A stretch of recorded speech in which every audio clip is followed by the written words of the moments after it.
In this video, we'll continue working through several examples determining structure from spectra, spectral data. And this is the second video in the series of this structure determination. And again, we'll work through 5 specific examples in this video and all future videos in the series. So let's get into the first problem. So again, just like usual, the first thing that I recommend that you do is look at the mass spec for the molecular formula and then determine the degrees of unsaturation. So here we have a molecular formula of C4H6O2. So again, the degree of unsaturation formula is 1/2 the number of hydrogens if this is saturated, if the compound is saturated, minus the number of hydrogens that are actually present, minus any halogens, plus any nitrogen if present.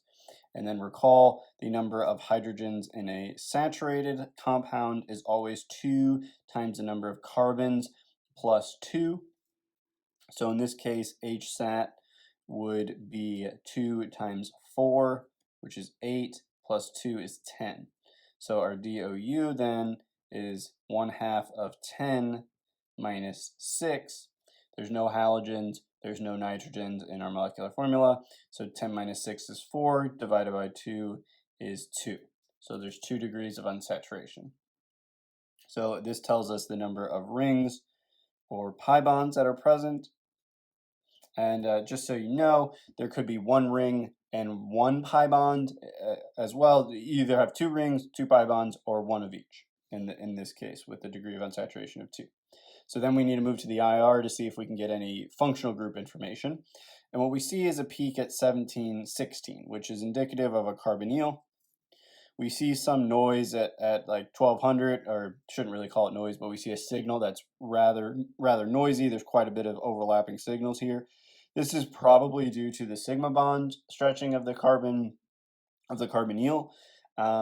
but due to the nature of this, it's not clear that this is going to be what type of carbonyl it's going to be. It could be a ketone, could be ester, etc. We don't see any OH group or anything up there, so it's probably not a carboxylic acid, and that's really all we can gather from the IR. So then let's move to the C-13 NMR. So in the C-13 NMR, we have the depth spectrum, and what we see is only one signal in the depth spectrum. So we either have a CH3 or a CH, and we know that since this is above the baseline here. It's the signal is up, and then in the decoupled, we see a quaternary carbon. We know it's quaternary because it's not showing up in the depth spectrum, and this is at about 200, which is indicative of a carbonyl of a ketone.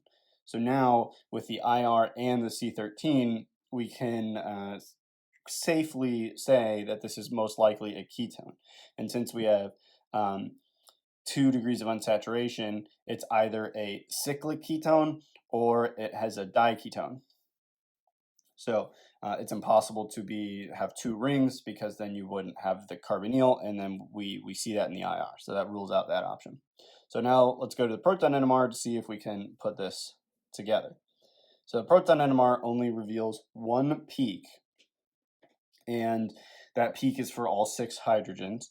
And we know from the IR, or from the C-13 NMR above, that the hydrogens are either a CH3 or a CH.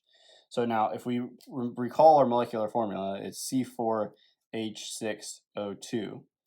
So it's impossible for them to be CHs, because if these were all CHs, they would have to be 6 carbons at least that are all CHs. So they can't be that. So this has to be a methyl group, and it has to be 2 of them that are exactly the same.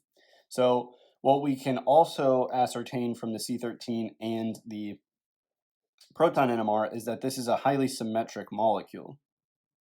And we know that because of the lack of signals, right? So we know if a molecule has identical carbons, it will show less signals. It'll only show 1 signal for the distinct carbons. So since we have 4 carbons, and in our C-13 NMR we only see 2 distinct carbons, that means there's at least a plane of symmetry that causes the 2 distinct carbons to appear, and that's all that there is. And then there's only one distinct proton signal, and that's these methyl groups here. And now, how do we put this together? Well, we know it's symmetric, so we have to keep that in mind when we're trying to propose a structure. And the other thing we know is our chemical shift here is critical. We know that this is a CH3 likely bound to a carbonyl because it's appearing at 2 to 2.5. So now we have another methyl group that is exactly the same. So the only way to keep the symmetry then is to have another carbonyl bound to this one in a methyl, right? Because now we have this symmetry here, right? You can draw lots of lines of symmetry. I'm just drawing this one here, but it makes it such that these methyl groups are exactly the same. So that's why you see a 6 hydrogen singlet. It's not being split by anything because they are adjacent to carbonyls, and it's all symmetric. So even if they were in positions to split each other, if they're the exact same protons, they are not going to split at all. So this is our molecule. So again, if we were to put this on an exam, or an answer on an exam, which you should do for the proton NMR, is called these 2 hydrogens A, all 6 of them rather, and then A is this one singlet. And then for your NMR, carbon NMR, we have A as well for those carbons, and then B for the carbonyls. So the carbonyls are this at 200, and the CH3s are here at A. And this would be the clearest way that you can indicate what information can be gathered from the spectral data to determine the structure. All right, here we have another example. So again, as I recommend, you should always start with the mass spec with the molecular formula. So here our molecular formula is C4H4N2. And our degree of unsaturation then is 1/2 of the number of hydrogens that would be there if it was saturated. So that's 2 times the number of carbons, which is 8, plus 2 is 10, minus how many are actually there, which is 4, minus any halogens, there are none, plus any nitrogens, there are 2. So you add 2. So this is 12 minus 4 is 8, divided by 4 is, or divided by 2 rather, is 4. So then we move to our IR. We see a strong, medium strength signal at around 2250. This is indicative of a nitrile, which is a C carbon double bond or triple bond to a nitrogen. So again, the degree of unsaturation tells us the number of rings or pi bonds. So since there is 4 and we see a nitrile, we should already be thinking that 2 of them are a part of this nitrile because we have 2 pi bonds in that in this moiety. So that would be at least 2 of these. And now, depending on the C-13, there may be 2 nitriles, which would give us the 4 total degrees of unsaturation. But we'll have to look at the carbon and proton NMR data to determine that. So let's go straight to that. So here we have our C-13 data. And again, we see a lack of signals. We only see 2 carbon signals, and there's 4 carbons in our molecule from our molecular formula. So again, this should scream to you that this is a highly symmetric molecule. And not only that, but we see the depth spectrum shows only a CH2 and then a quaternary carbon. And this quaternary carbon is in the chemical shift region of a nitrile. So what this is telling us is that there are, in fact, 2 nitriles. That's the only way that this would only show 2 different signals, and the molecule is symmetric. And then again, that's all you can get really from the proton NMR or from the carbon NMR. So we move to the proton NMR. Again, this should scream to you that this is highly symmetric because we only see the one signal for the proton NMR.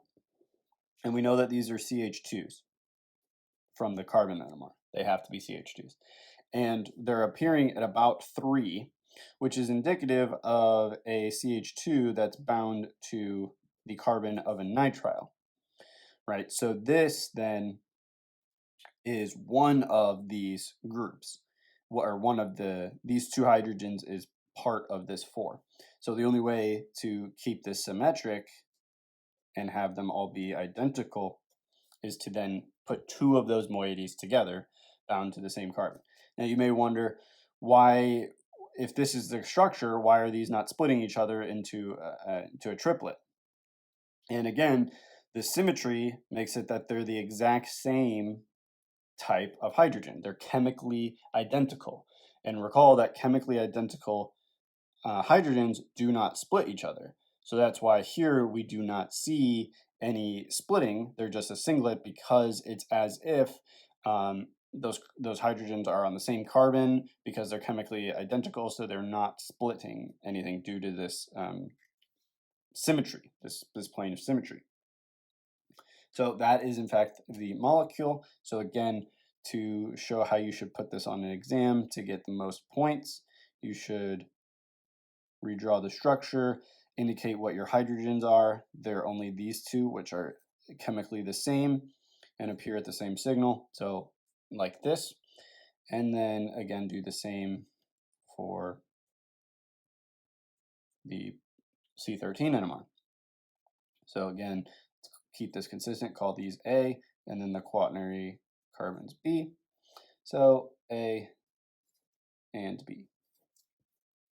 And again, another thing that I haven't been doing, but you should always check that the molecular formula is consistent with what you're proposing.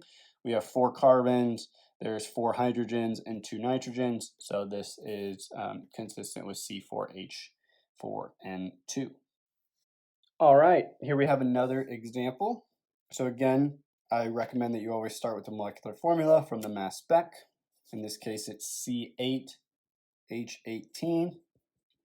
So our degree of unsaturation is 1/2 the number of hydrogens if this was saturated, which is 8 times 2, which is 16, plus 2 is 18, minus how many protons are actually there, which is 18. So this is 0. So there are no pi bonds or no rings.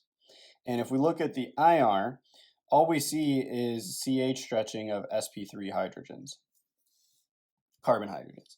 So there's nothing useful there about this is about the functional group. This is simply just an alkane. Again, it's a fully saturated alkane. We know that from the degree of unsaturation. So now let's move to the carbon NMR to see if we can get some more information. So in the carbon NMR, again, we have the depth spectrum, and we see that we have lines that are up, signals that are above the base here. So this is either a CH3 or a CH. And then we have a quaternary carbon here at almost 40. So this region of a chemical shift is indicative of just a alkyl quaternary carbon, meaning that it's substituted with all carbons. So all of these are R's. Right? And again, there's 8 carbons, so there's only 2 signals. So again, this should scream to you that this is highly symmetric because of the lack of signals. Right? So now let's move to the proton NMR. And in the proton NMR, we only see 1 signal. So once again, this is highly symmetric. And we see this appearing at about 1.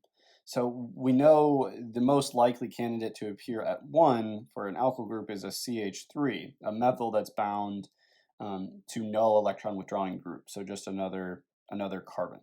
And it's a singlet. So that means that these methyl groups must be bound to a quaternary carbon. So the only way to do that is to have this type of group, a T-butyl group here, that causes it such that this carbon has no hydrogens to split the others. Now if you count, this is 9 hydrogens that are chemically identical that aren't splitting.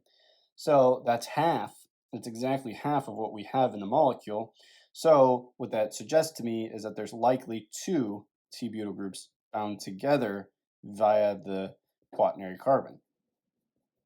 Now this would result in 18 hydrogens of these methyls appearing about 1 that are singlets because there's no split. There's no hydrogen to split them on the adjacent carbon. So this is definitely the molecule. And again, I'll redraw this so we can show how it would be, how you should put it on an exam. You can draw T-butyl a bunch of different ways. This is just one of them. So all of these methyls are A, and that is here. You could draw it, I suppose, like this. That's also fine. Again, here's A on all the peripheries. And yeah, and that's that. Then you should go to the carbon NMR, C-13 NMR, and again, draw your structure. I'm just going to draw one this time. So all the methyls are A,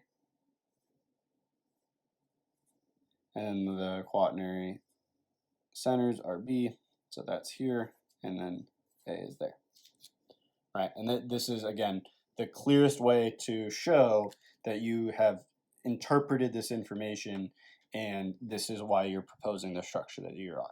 Because if you, for some reason, confuse something and get this wrong, it is, again, in your best interest to show all this reasoning, and you'll at least get some points back if your structure is wrong. If you just propose a structure and it's wrong, then there's very little points that you can save out of that. All right, here we have another question. So again, I think it's most useful, and I recommend this to you all, to look at your molecular formula first from the mass spec. So here we have C6H14O2, and then determine the degree of unsaturation from that. So 1/2 the number of hydrogens if this was saturated, so that's 6 times 2 is 12, plus 2 is 14, minus 14 is how many that are actually there. That's 0, so there's no degrees of unsaturation. Now, if we go to the IR, we see a broad, weak signal at 3,500 or so, 3458. This is indicative of an alcohol. And then there's probably the carbon-oxygen stretching of the alcohol here, and that's good enough for the IR. Basically, the most important feature is that we see a alcohol. Okay, so now let's move to the carbon NMR to see what we can get there. Again, there is a very clear lack of signals. So we either have, we have a depth spectrum here at the top. This is either CH3 or CH, again, because these are up signals. And this is a quaternary carbon that is likely bound at least to one of the oxygens, because it's at around 80, and that is significant. So now ignore the solvent peak that is there. It's only that one taller peak that is the carbon, that is the quaternary carbon there. So that's all we can get there. But again, highly symmetric, because there's only 2 signals when there are 6 carbons. So that is, again, suggesting that there's a lot of symmetry. Now, let's move to the proton NMR.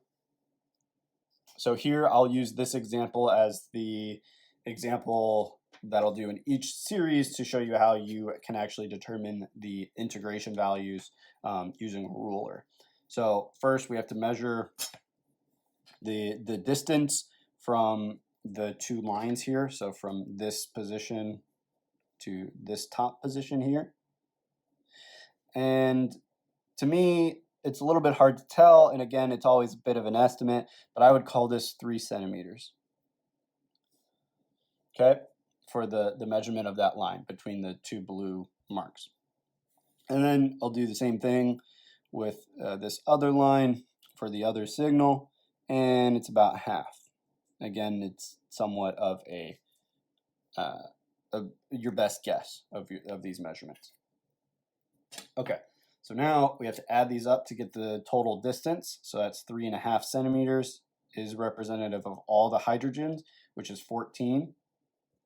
Okay, so then we need to determine what distance corresponds to 1 hydrogen. So to do that, we divide by 14 here. So 3.5 divided by 14 is 1/4.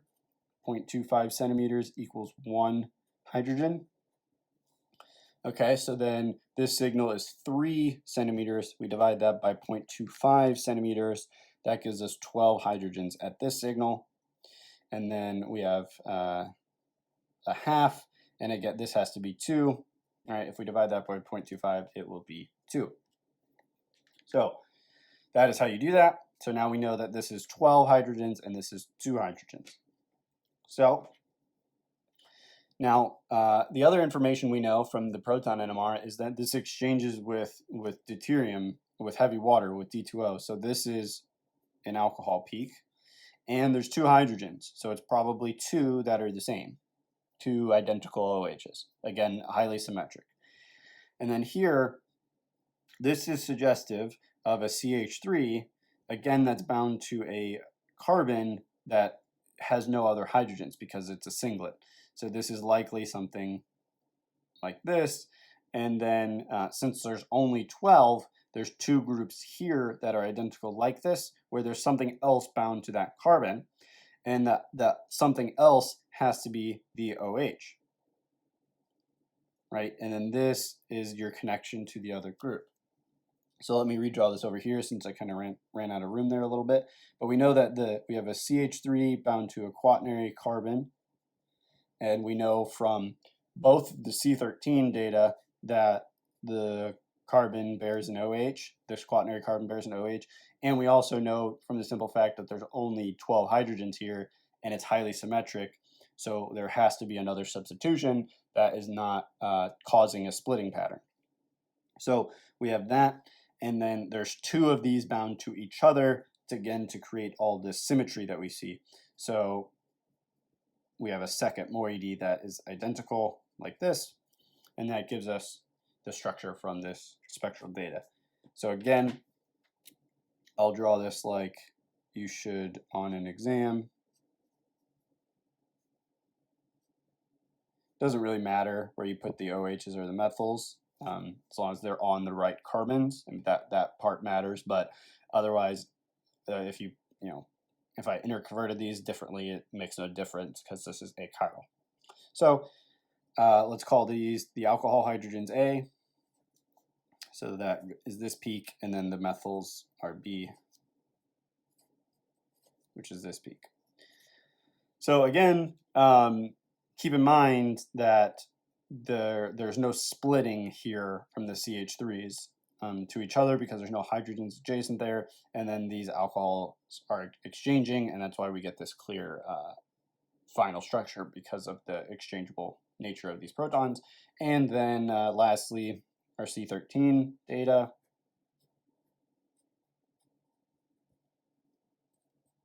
Just to illustrate the point, I did draw the alcohols at different positions, but again, it doesn't matter at all. So these A are methyls, and then B is the quaternary. So B is here, the quaternary, and A are these methyls. So again, it turned out that these were methyls, not methynes, which are the CH groups. All right, here is the last question of this video. So again, I recommend you start with the degree of unsaturation from the molecular formula. So we have C6H8O2 on this molecule, or this molecular formula rather. So the degree of unsaturation is 1/2 the number of hydrogens that would be there if it was saturated. So that's 6 times 2 is 12, plus 2 is 14, minus 8. That gives us 6 divided by 3, divided by 2 rather, is 3. And then when we go to the IR, we see a 1693 peak. That is a carbonyl. It's right at 1700. And that's really all we see. We see potentially maybe some CO stretching here, but not significant. So then if we look at the C-13 data, we see the depth spectrum again, and these are down. So this is a CH2. And again, highly symmetric because we only see one signal. We see 2 different carbons, but only one that bears hydrogens.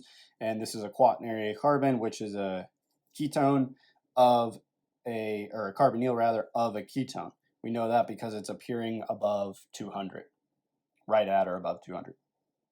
So this then is likely a diketone of a ring. And we know that because there's 3 degrees of unsaturation from the above calculation here. and it's highly symmetric with CH2s. So we know that if something is a ring, it's going to have CH2s that are going to be identical if there's nothing substituting that ring, if it's all just hydrogens. So then if it was just a ring, then you would be missing your carbonyls. So it's going to be a symmetric diketone that's cyclic. Okay, so we know all that information just from the carbon 13 NMR with the degree of unsaturation and IR. So let's move to the proton NMR to see if this corroborates it. This assertion that we made here, again, this is highly symmetric. We know that because there's only one peak, there's only one type of hydrogen in this molecule, and we know that these are CH2s from the C-13 NMR, and this is appearing at about 3, so we know that these are bound likely to ketones, because that's what we have in our molecule, that kind of, in our all the other information that would make sense of this chemical shift. So this seems very likely that this is what we have. If you were considering CH2 bound to an oxygen, that would appear much higher at around 4, 4.5 maybe, something like that, much more than almost 3. So this is much more likely. So then we have to think of how can we draw this ring such that it would be symmetric. And there's only one way such to make the entire molecule symmetric, and it's like this. Because now all of these CH2s, so again, I'll draw the symmetry planes. There's many here. Well, there's these two that make it that all of the CH2s are exactly the same. You can draw more, but these two are sufficient to illustrate the point. So what this does is make all the CH2s exactly the same, so that's why we see an 8 hydrogen singlet. Again, they're chemically identical hydrogens, so they do not split each other. So this is the correct structure. Now, imagine, let's say you got all this information, but then propose your structure like this, right? Does this work? Well, not quite.